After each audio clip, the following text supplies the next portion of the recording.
Hello dear, welcome to IMT classes. इस video में हम देखेंगे एक और प्रीवियस ईयर पेपर, जिसमें हम लोग फिर से वही दो सब्जेक्ट डिस्कस करेंगे, मैथ्स रीजनिंग को पूरी डिटेल में और जीके और साइंस को। मतलब मैं आपको सारे क्वेश्चन दिखा दूंगा तकरीबन, ठीक है। तो हमें लगभग टाइम अब घट भी गया है, लगभग हमें 35 से 40 मिनट लग रहा है पूरे पेपर को सॉल्व करने के लिए विद डिटेल सॉल्यूशन। तो आपको भी इतना ही टाइम लगेगा अगर आपने पूरे वीडियोज़ मेरे देख लिए हैं। हमने लगभग 10 मॉक टेस्ट सॉल्व कर दिए हैं। ये हमारे पास 11th मॉक टेस्ट है, ठीक है। अगर आपने इतने भी कर दिए तो समझ लो पेपर आपका इसी टाइप का आने वाला है। ये सेम टू सेम पेपर है। चलो एक क्वेश्चन पेपर और देख लेते हैं। ये हमारे पास अग्निवीर आर्मी GD 24 अप्रैल 2024 शिफ्ट 1 MBT है, ठीक है। तो इसको देख लेंगे। खुलने में बहुत टाइम ले रहा भाई। खुल गया। हिंदी एग्री एंड कंटिन्यू, ठीक है। डिस्क्लेमर ये है कि आप एटलीस्ट 480p पे इसको कंज्यूम करें, आपको अच्छा समझ आएगा। और कोशिश करना, पहले खुद अटेम्प्ट करने की कोशिश करना। एक बच्चा है जो रेगुलरली टेस्ट दे रहा है इसमें, ठीक है। अब वो 20 में से 20 भी स्कोर कर पा रहा है, ठीक है। तो आपका पेपर में भी इसी तरह का कुछ रहने वाला है। तो पहले खुद अटेम्प्ट करने की कोशिश करें, उसके बाद सॉल्व करने की कोशिश करें, है ना भाई। मेरा सॉल्यूशन देखिए कि मैं किस तरह से करवा रहा हूँ। देखो, जनरल नॉलेज, जनरल साइंस और मैथमेटिक्स। चलो मैथमेटिक्स को शुरू करते हैं। देखो 25/15 का सरलतम रूप क्या है। क्या दिया हमारे पास 25/15। इसका सरलतम रूप लिखना है। सरलतम रूप है मतलब इसको तब तक काटना जब तक ये काटे। तो 5 से कट रहा है, दोनों ऊपर नीचे से। 5 × 15, 5 × 5 = 25। अब 5 और 3 किसी से कट नहीं रहा है, तो यही इसका सरलतम रूप है 5/3। Option 3 sorry. चलो अगले क्वेश्चन की ओर चलेंगे। 9 का वर्ग क्या होगा। अरे ये तो बहुत ही निहायत आसान क्वेश्चन दे दिया। 9 का वर्ग होता है 9 का स्क्वायर का मतलब होता है 9 × 9, है ना। तो 9 में कितना होता है हमारे पास 81। क्यूब पूछा होता, घन पूछा होता तो क्या करते हैं 9 का क्यूब निकाल देते हैं, ठीक है। तो क्या करते हैं 9 × 9 × 9 जो कि क्या होता है 729। नेक्स्ट, कौन सी संख्या 1422 को विभाजित करेगी, ठीक है। कौन सी संख्या 1422 को विभाजित करेगी, 1422 को। तो देखो जरा कौन कौन सी संख्या, 9, 5, 4 और 10। यहाँ से देखो जरा, आपको सबसे मैनुअली नहीं ये करना है कि मैनुअली करें। देखो 5, देखो ऑप्शन देख रहे हैं 5 से कौन सी संख्या विभाजित होती है जिसके अंत में इकाई का अंक या तो 0 होता है या 5 हो सकता है। तो ऑप्शन नहीं हो सकता 5। अब यहाँ पे देखो 10 से कौन सी संख्या विभाजित होती है जिसका इकाई का अंक क्या होता है 0। तो 10 भी नहीं हो सकता क्योंकि यहाँ पे 2 है। अब हमारे पास दो ही ऑप्शन बचे 9 और 4। तो देखो 4 से कौन सी संख्या विभाजित होती है जिसके लास्ट 2 डिजिट, लास्ट 2 अंक 4 से पूरी तरह विभाजित हो जाए। जैसे हमारे पास है 16, कितना भी बड़ा संख्या लिखा हो 3, 5, 7, 8, 4, 3, यहाँ पे क्या लास्ट के 2 अंक देखने आपने। 16 क्या 4 से डिवाइड हो जाता है, हाँ। तो ये पूरी संख्या 4 से भाग हो जाएगी। तो यहाँ पे देखो, यहाँ पे क्या लिया है लास्ट के 2 4 से डिविजिबिलिटी चेक कर लेते हैं 22। मेरे को बताओ जरा 4 के पहाड़े में कहीं 22 आता है, नहीं। तो ये ऑप्शन भी आपका नहीं हो सकता। अब क्या बचा 9 की डिविजिबिलिटी भी चेक कर लेते हैं। 9 की डिविजिबिलिटी क्या करते हैं, यदि अंकों का योग 3 से हो चाहे 9 से हो, ठीक है। इनका एक ही रूल है कि अगर संख्याओं का जितने भी डिजिट है इसमें, जैसे 1, 4, 2, 2 है, इन सबको जोड़ना है 1 + 4 + 2 + 2। यदि इन संख्याओं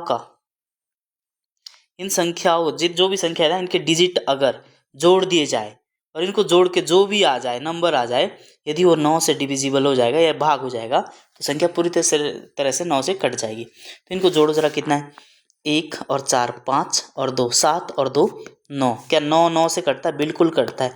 तो ये पूरी संख्या किससे डिवाइड हो जाएगी 9 से। आई होप आपको पूरा कंसेप्ट समझ आ गया होगा यहाँ पे मैं बोलना क्या चाह रहा था, ठीक है।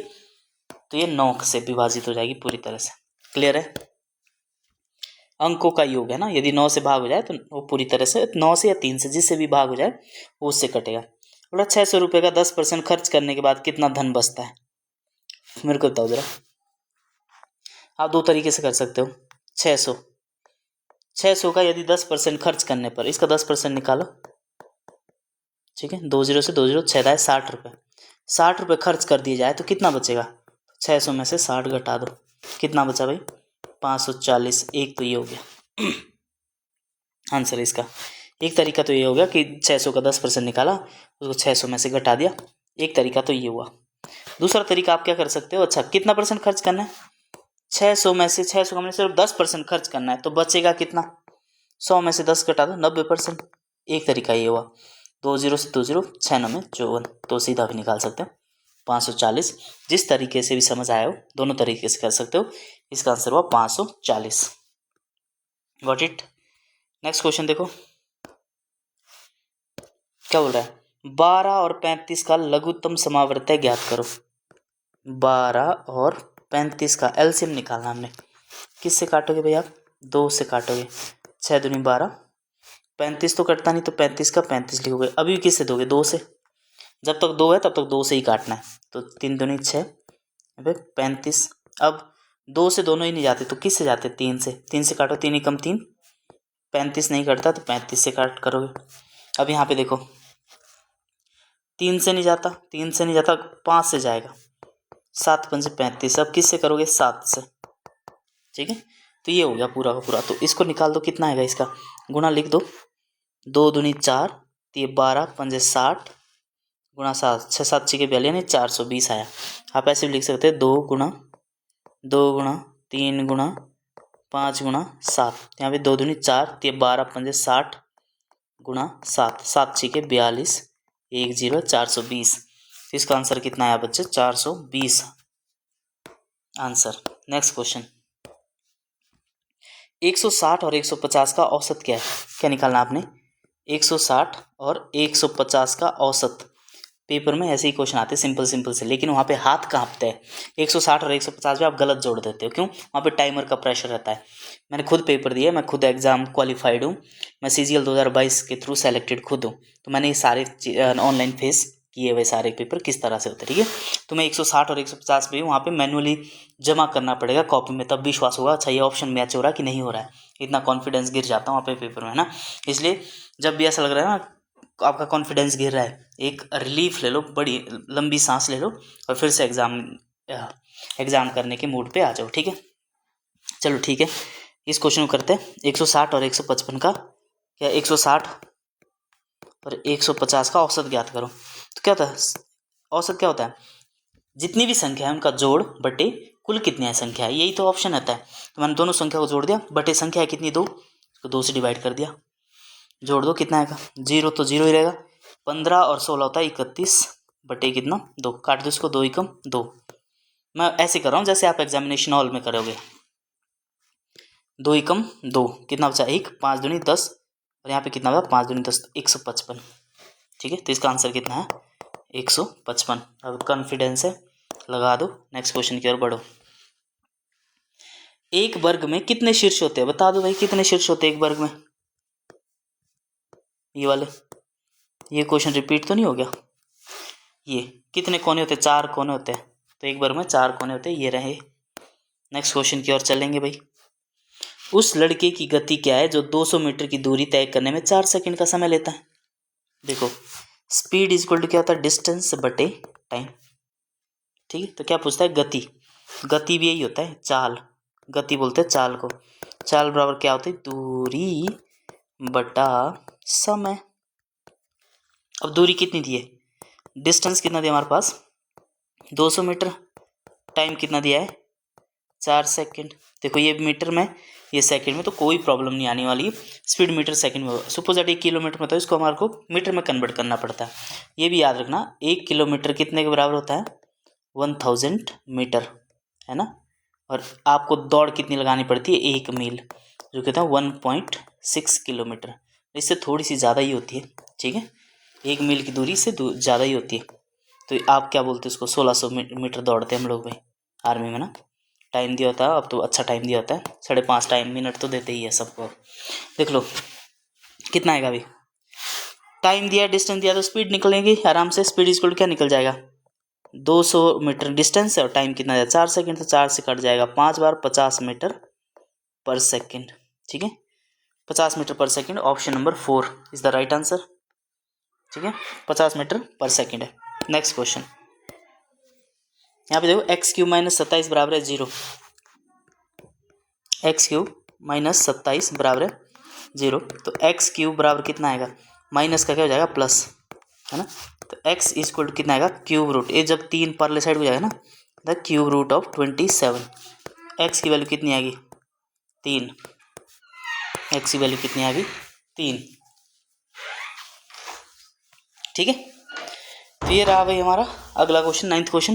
देखो ये कैसी बात, जब 3 परले साइड हो जाता है ना तो क्यूब रूट बनता है, और इसका मतलब क्या होता है x, मैं इसको समझा देता हूँ आपको। क्यूब रूट 27 मतलब 27 के फैक्टर करने होते हैं इस तरह से। किससे जाएगा 3 से, तो 9 3 27, 3 से फिर से 3 3 27, 3 एकम 3, तो इसका अंदर का क्या बन गया है, मतलब 3 बन गया, 3 क्यूब रूट 3 गुणा 3 गुणा 3। अब इसका मतलब होता है इसका 3 3 का फैक्टर बनेगा, 3 3 का जोड़ा बना और 3 में से एक बाहर आ जाएगा, तो x की वैल्यू कितनी 3। एक्चुअली इसका मतलब ये होता है। ठीक है, चलो मैं इसको टिक कर लेता हूँ, कितना 3। नेक्स्ट क्वेश्चन, 7/10% का दशमलव रूप क्या है। देखो 7/10 का दशमलव परसेंटेज में, परसेंटेज को 100 इसमें कन्वर्ट कर दो। परसेंटेज का मतलब होता है 1/100। ठीक है, पर 100 कितना है। ठीक है, तो ये कितना हो गया 7 और कितनी जीरो है 3। तो यहाँ पे देखो कितनी जीरो 1 2 3, तो 7 एक अंक, अब आगे तो अंक है नहीं तो जीरो लगाएंगे, कितनी 2, कितने बन गए 1 2 3, तो यहाँ पे बन गया 1 2 3, 3 अंक छोड़ देंगे, यहाँ पे जीरो लगाएंगे तो जीरो कितना 0.007। Option number 4 is the right answer. Next question की ओर बढ़ेंगे भाई। क्या बोल रहे हैं, ए और बी का अनुपात 5:9 है तथा बी और सी का अनुपात 6:11 है, तो ए अनुपात बी अनुपात सी का अनुपात ज्ञात करो। जब एग्जामिनेशन में आपका ये क्वेश्चन दिखेगा ना तो आपको बहुत बड़ा दिखेगा ये क्वेश्चन, वास्तव में ये कुछ नहीं है। मैंने रेशियो एंड प्रोपोर्शन पूरा पढ़ा है, जिन बच्चों ने पढ़ा है उनके लिए कुछ भी नहीं है। ए अनुपात बी का अनुपात का मतलब 5:9, बी अनुपात सी का मतलब क्या है 6:11। ठीक है, तो आपको निकालना ए अनुपात बी अनुपात सी। मैं आपको एक ऐसा तरीका बताऊंगा जो कि यूनिवर्सल होगा, हर जगह लगेगा। तो ए की वैल्यू यहाँ पे कितनी है 5, तो ए के नीचे लिखो 5। बी की वैल्यू यहाँ पे कितनी है 9, क्या लिखोगे 9। अब देखो बी यहाँ पे भी बी है, यहाँ पे बी कॉमन है, तो बी के नीचे कितना लिखा 6, लेकिन बी तो ऑलरेडी 9 ले चुका है, तो कोई बात नहीं, इसी के नीचे लिख दो, इसी के नीचे ऐसे 6। अब अपने दूसरी लाइन में बी के नीचे लिखा, लेकिन दूसरी लाइन में अब सी की वैल्यू 11। अब 11 यहाँ पे मत चिपका देना ना, 11 इसी के सीध में लिखना, पा रहे को कितना 11, ये इस तरह से लिख दिया। अब यहाँ पे 2 ब्लैंक स्पेस बचे। ठीक है, यहाँ पे 5, ए के नीचे कुछ नहीं है, सी के नीचे यहाँ पे कुछ नहीं है। अब सी के लिए क्या लिखोगे, जो सी के करीब वाला नंबर होगा, सी के करीब वाला कौन सा है 9, तो इसको 9 रिपीट करोगे। अब ए यहाँ पे खाली रंग, इसके करीब वाला अंक क्या है 6, करीब वाले अंक, बस अब इसको गुणा करना है, कितना आएगा 6 पंजे 30 रेशो 6 9 में 54 रेशो 11 9 में 99। अब ये तो आपको रेशो मिल ही नहीं रहा और मिलेगा भी नहीं, क्यों, क्योंकि इसमें सब में 3 कॉमन है। देखो 3 से 30 कटता है, 3 से 54 भी कटता है, कैसे 5 और 4 9 होता है, 9 9 18, 3 और 0 0, जोड़ दो इनके अंकों के डिजिट, 3 से कट रहा है, तो 10 तिये 30, 18 तिये 54 और 11 9 में 99, तो 10:18:11, जहाँ पे ये ऑप्शन मिल जाए यही आंसर है आपका। तो 10:18:11 है। ए बी सी का अनुपात बताया था 10, सॉरी 33 होगा, 3 से काटना था, ये 11 9 में 99 होता है, मैं 9 से काट दिया, 33 होगा, तो ऑप्शन नंबर ये रहा। और देखो 18 और 33 तो फिर से 3 से कटा, लेकिन 10 नहीं कटता है, 10 और 18 2 से कटता है, लेकिन 2 से 33 नहीं कटता, तो यही आंसर मानना पड़ेगा हमारे को। ठीक है, तीनों कटने चाहिए, तीनों। देखो एक वर्ग की भुजा की लंबाई क्या होगी जिसका परिमाप 32 सेंटीमीटर है। देखो वर्ग वो क्या होता है, वर्ग, वर्ग एक ऐसी आकृति होती है जिसकी सारी भुजाएं बराबर है। अगर इसकी लंबाई a सेंटीमीटर तो इसकी चौड़ाई भी a सेंटीमीटर, इसकी लंबाई a सेंटीमीटर और चौड़ाई भी a सेंटीमीटर, इसकी हर एक भुजा बराबर होती है। और वर्ग का दोनों चीज़ें लिख लो अपने, वर्ग का अगर क्षेत्रफल पूछ लेता ये, ठीक है, क्षेत्रफल पूछ लेता तो बच्चों कितना a स्क्वायर, यानी भुजा का स्क्वायर, a गुणा a, ऐसे भी लिखते हैं, भुजा गुणा भुजा ऐसे भी बोलते हैं इसको। अगर ये बोल देता कि इसका परिमाप निकालो, परिमाप होता है चारों भुजाओं का योग, जिस धागे से ये वर्ग बनाए उसका योग। तो वर्ग का परिमाप क्या होता है बच्चों, ये तो हमारे पास a plus A plus A plus A, तो 4 बारी a आया तो इसको लिखे हम 4a, बस ये होता है। ठीक है, इनको याद रखना। तो यहाँ पर रहा एक वर्ग की भुजा की लंबाई क्या होगी जिसकी परिमाप 32 है। अब वर्ग का परिमाप कितना दिया है परिमाप यानी पैरामीटर दिया हमारे पास कितना 32 सेंटीमीटर। एक्चुअली फॉर्मूले में क्या होता है इसका वैल्यू 4 है। 4 ए की वैल्यू कितनी 32, तो 4 एकम 4 8 चौके 32, तो ए की वैल्यू कितनी हमारे पास सीधी सीधी 8 सेंटीमीटर है ना। परिमाप मतलब 32 को 4 से डिवाइड करना, वही आंसर है। नेक्स्ट क्वेश्चन, यदि किसी संख्या के 2/5 भाग को स्वयं संख्या से घटाए जाए तो परिणाम 54 आता है। देखो क्या बोल रहा है, माना वो स्वयं संख्या कितनी x है, माननी पड़ेगी। यदि किसी संख्या के 2/5 भाग को, ठीक है, दो इसी का 5 बटे भाग कितना होगा x बटे, सॉरी ये थोड़ा गड़बड़ हो गया, वो संख्या क्या है हमारे पास x, तो प्रश्न अनुसार क्या बोल रहा है, प्रश्न अनुसार बोल रहा है यदि इसमें से हम इसी संख्या का 2/5 घटा दिया जाए तो ये कितना हो जाता है 54 हो जाता है। तो x वो संख्या ज्ञात करो, तो कुछ नहीं होता, इसको 1 मानो, इसको ऐसे गुणा करो, 5 एकम 5 बटे कितना 5x, 5x और यहाँ पे क्या था माइनस, ये कितना 2 एकम 2x बराबर कितना 54, 5x में से 2x गया कितना बचा 3x बटे 5 बराबर है 54।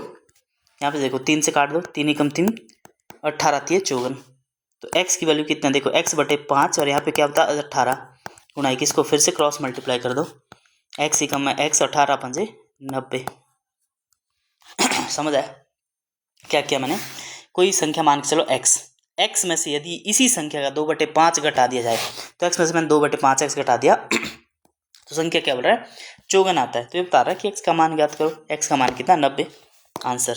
ठीक है, बाकी सॉल्व किया। ठीक है, नेक्स्ट क्वेश्चन की ओर चलेंगे भाई हम लोग।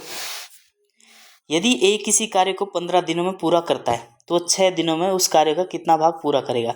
ये क्वेश्चन तो मुझे ऐसा लगा रिपीट हो रहा है कि अगर a किसी काम को, सपोज दैट इसने ये खेत जोतना है, अगर ये a जाए तो ये 15 दिन में इसको निपटा देता है। ठीक है, तो वो 6 दिनों में उस कार्य को कितने 15 दिन में ख़त्म कर देता है। तो अगर इसने सिर्फ 6 ही दिन काम करना हो तो कितने दिन में ख़त्म कर लेगा, 6 दिन में कुछ इतना बाद देगा तो इतना बच जाएगा ना। तो बोल रहे तो कितने प्रतिशत पूरा, अच्छा बोल रहा है तो वो 6 दिनों में उस कार्य का कितना भाग पूरा करेगा, बोल दो भाई कितना भाग पूरा करेगा।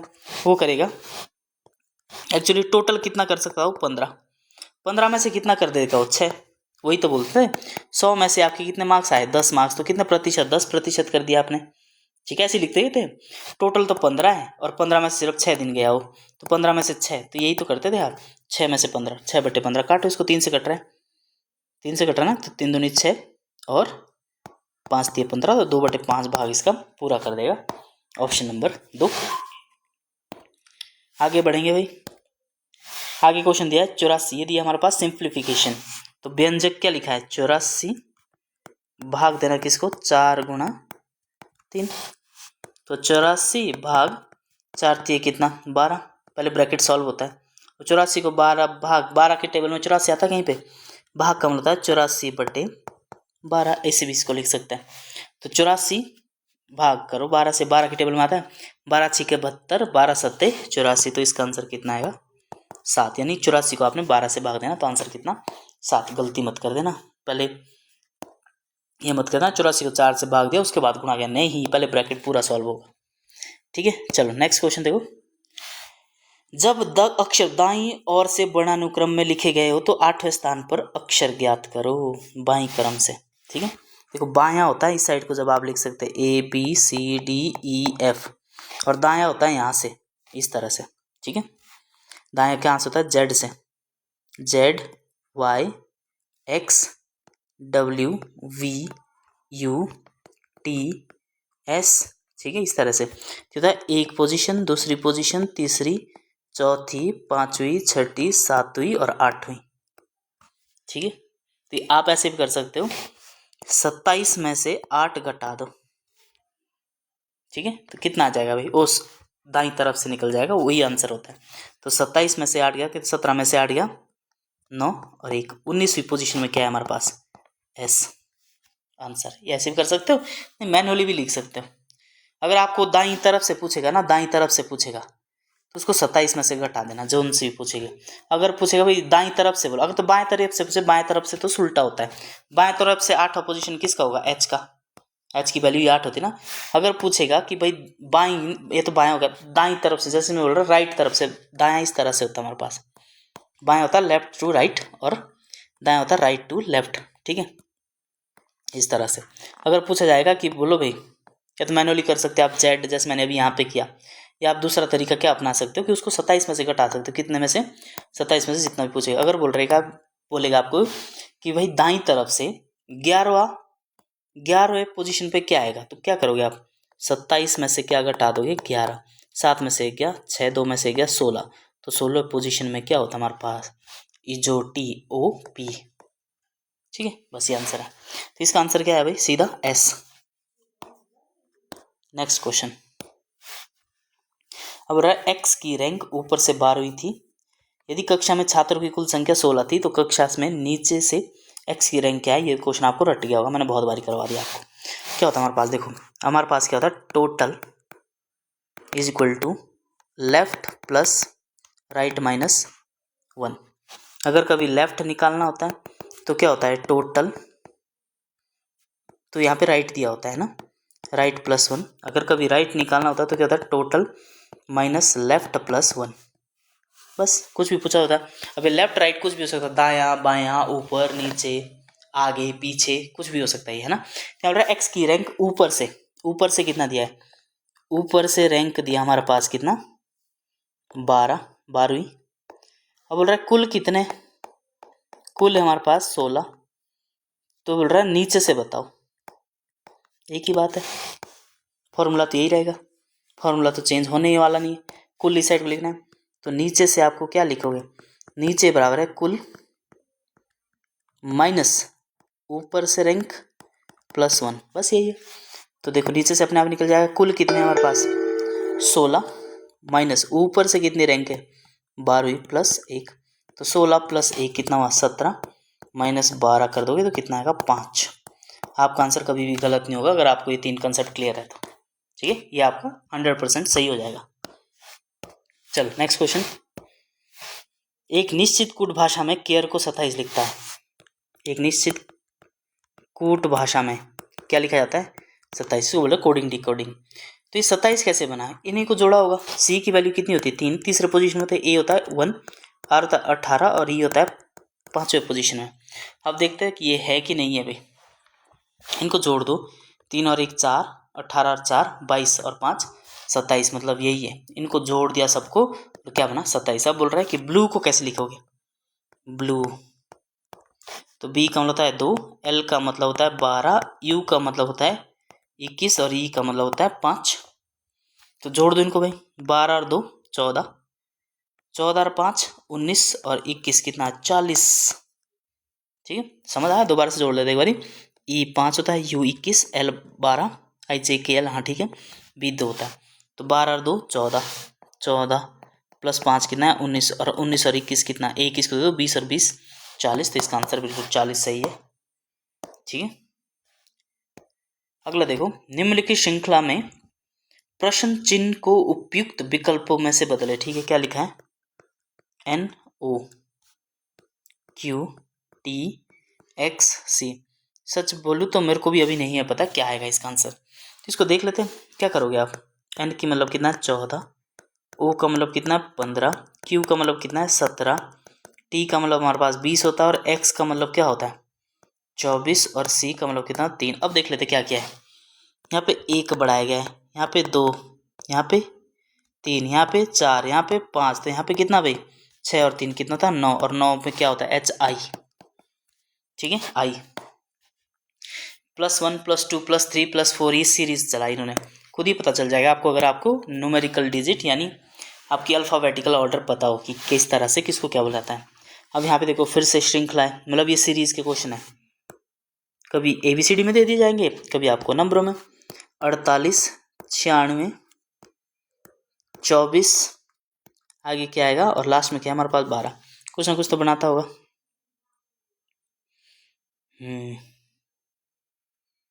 यहाँ पे देखो 48 डबल 24, ऐसे भी हो सकता है डबल सीरीज में। 48 का आधा 24, 24 का आधा 12, तो 96 का आधा कितना आएगा भाई? 96 का आधा 4, 48, तो इसका आंसर भी कितना आएगा? 48। डबल सीरीज से एक छोड़कर एक, ठीक है।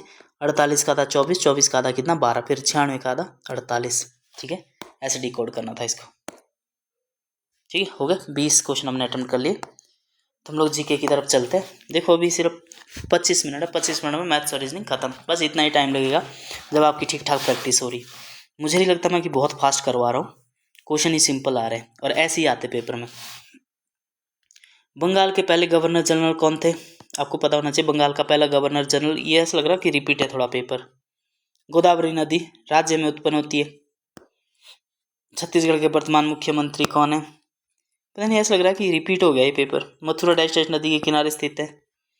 भारतीय ओलंपिक संघ IOA की पहली महिला कौन थी? करवा चौथ पर किस देवी की पूजा की जाती है? बोलो बोलो भाई। हाँ, लड़कियां तो है नहीं, तुम तो लड़के है ना। कौन किसकी पूजा होती है भाई? बोलो। भारत के पहले कानून मंत्री कौन थे? कौन थे भाई जिन्होंने संविधान को लिखा? 2011 की जनगणना के अनुसार भारत में, लिखा नहीं मतलब लगभग ड्राफ्टिंग कमेटी के ही माने जाते हैं उनको प्रेसिडेंट। 2011 की जनगणना के अनुसार भारत में सबसे कम जनसंख्या वाला राज्य कौन सा है? कौन सा है? ऐसी ये ऊपर की ओर इस तरह से बनती है, उसकी शेप ऐसे देखना कि इसकी शेप है, फिर जाते नॉर्थ ईस्ट में। तो ये कौन सा है? वही है, ठीक है। नॉर्थ ईस्ट है, यहाँ से बंगाल लग जाता है, यहाँ पे बांग्लादेश लग जाता है नीचे कोई साइड को, है ना। इस तरह से इंडिया पोजीशन है। यहाँ पे नेपाल, भूटान, तो यहाँ पे भूटान और नेपाल के बीच है। यहाँ पे नेपाल है और यहाँ पे भूटान है, इसके बीच में एक ऊपर चोटी जाती है। बहुत अच्छा स्टेट है, मैं वहाँ पे घूमा भी हूँ। निम्नलिखित में से किसने ग्रैमी अवार्ड्स 2024 में सर्वश्रेष्ठ, ये तो हमारे पास करंट अफेयर्स है 2024 का, इसको छोड़ भी दोगे कोई बात नहीं। भारत के राष्ट्रीय ध्वज की चौड़ाई से उसकी लंबाई का अनुपात कितना होता है हमेशा? तो रेशो में तो नहीं होता, तो ऑप्शन 2 और ऑप्शन 3 तो आपको पॉइंट में नहीं होता है। अब आपने देखना चौड़ाई से इसकी लंबाई, देखो चौड़ाई और लंबाई पूछा है, ब्रेड्थ और लेंथ। लेंथ 3 होती है, चौड़ाई 2 होती है यार। हाँ, 2:3 ना कि 3:2, गलत मत कर देना। निम्नलिखित में से कौन सा राज्य भारत में लौह अयस्क के सबसे बड़ा उत्पादक है? बोल दो भाई। वहाँ पे टाटा स्टील कंपनियां भी लगी थी, भिलाई, ठीक है। यह आ गया होगा आपको इशारा समझ थोड़ा थोड़ा सा। अगला देखो क्वेश्चन क्या लिखा है कि नीति आयोग निम्नलिखित में से किससे संबंधित है? नीति आयोग, बोलो भाई।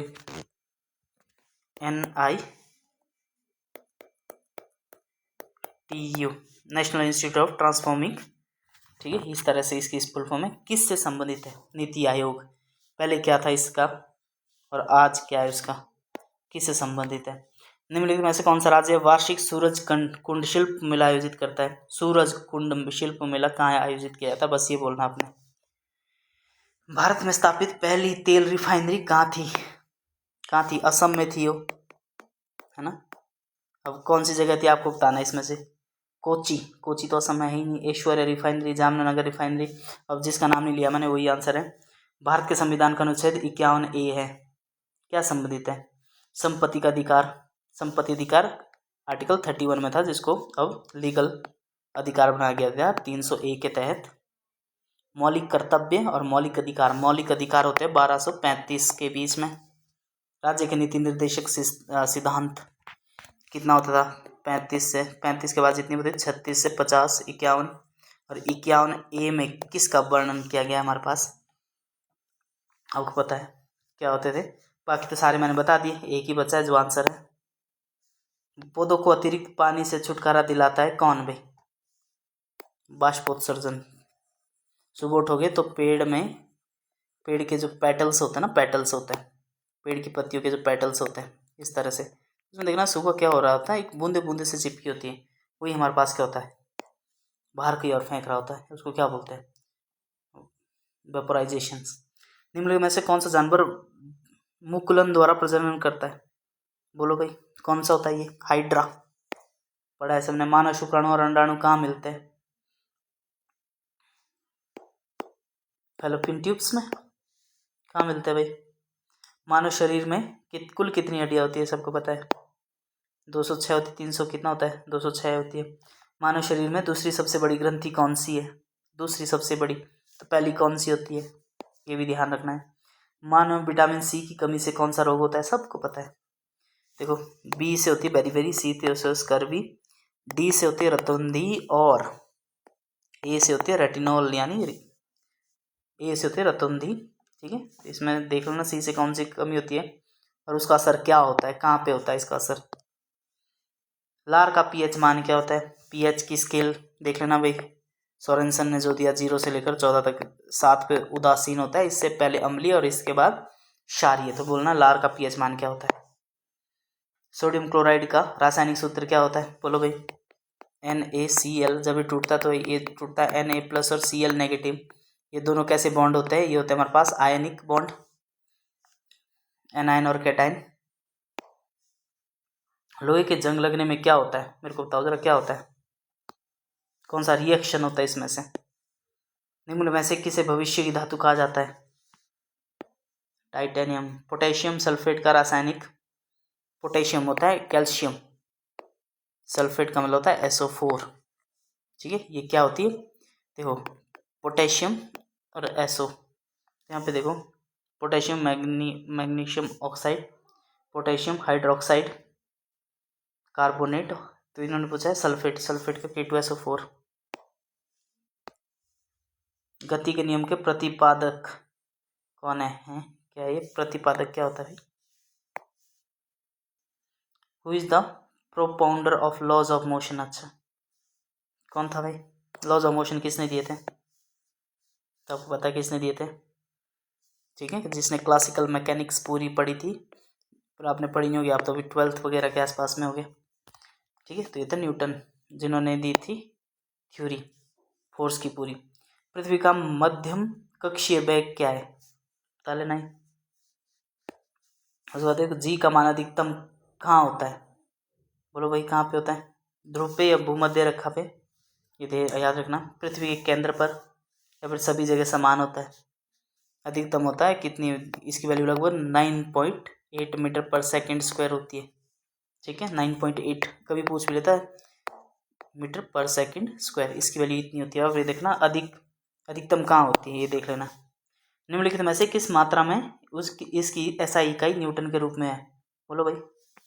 न्यूटन किसकी इकाई होती है, फोर्स, फोर्स मतलब होता है बल। शक्ति क्या होती है, शक्ति का ऊर्जा, शक्ति होती है वॉट में, ऊर्जा जूल में। ये बल्ला घूर्ण तो मुझे भी ना पता क्या होता है, अच्छा टॉर्क, टॉर्क होता है। ठीक है, चलो ये था भाई पूरा का पूरा पेपर, आपने पूरा कर लिया। ठीक है, तो हमने जनरल साइंस देख लिया, हमने पूरा ये कर लिया, मैथ्स रीजनिंग। अभी भी हमारे पास 33 मिनट ही हुए सिर्फ। ठीक है, तो हमने पूरा पेपर लगभग देख लिया आधे घंटे में। अभी हमारे पास फुल टाइम है, अगर आपके कंसेप्ट क्लियर है तो आपको इतना ही टाइम लगने वाला है, मतलब आपको कंसेप्ट क्लैरिटी होनी चाहिए, टाइम की कोई प्रॉब्लम नहीं। 1 घंटे 50 क्वेश्चन कोई बहुत बड़ी बात नहीं है। चलो ठीक है, मिलेंगे नेक्स्ट वीडियो में। ठीक है, पढ़ते रहो, टाइम अब बहुत नियर बाय आने वाला है। आपको पता है 1 जून से आपके पेपर भी शुरू हुए, 1 जून से लेकर लगभग 15 जून तक आपके पेपर करवाए जा रहे हैं अग्निवीर के। ठीक है, आई होप आप पढ़ रहे होगे, साथ साथ GS GK को भी अच्छी तरह से पढ़ो। मैथ्स और रीजनिंग अगर आपने अभी तक 11 मॉक टेस्ट हुए लगभग मैंने करवाए हुए, जो अगर आपने पूरे आप टिक लिए, अभी मैं आपको और भी कोई, मैं बोल रहा हूँ 20 मॉक टेस्ट और करवाऊंगा। अभी कितने दिन है, आज 9 तारीख है। ठीक है, मैं आपको लगभग 28 तारीख तक, पूरे तो नहीं बोल सकता, अभी भी अगर मोटा मोटा देखा तो टेक्स्ट बुक के सारे क्वेश्चन आपको मैं करवा दूंगा, और ऐसे ही पेपर आने पेपर में। ठीक है, अगर आपने इतने ही भी कर लिए तो मैथ्स और रीजनिंग तो श्योर हो जाओ आपको। बस GK थोड़ा सा रट लेना, 1 आधा घंटा या 3 से 4 घंटे आपने GK में दे देने, और 1 घंटे आपने मैथ्स में और रीजनिंग में देना। रीजनिंग बहुत ईजी है, कोई टॉपिक अगर आपको लगता है कि वीक है तो उसमें मैं एक स्पेशल वीडियो भी बनाऊंगा और उसको कर लेना पूरा। ठीक है, चलो मिलेंगे नेक्स्ट वीडियो में, तब तक के लिए अपना ध्यान रखो और पढ़ते रहो, और थोड़ी सी मेहनत बढ़ा दो, थोड़ा टाइम बढ़ा दो पढ़ने का। मिलेंगे फिर नेक्स्ट वीडियो में ऐसे ही मॉक टेस्ट के साथ।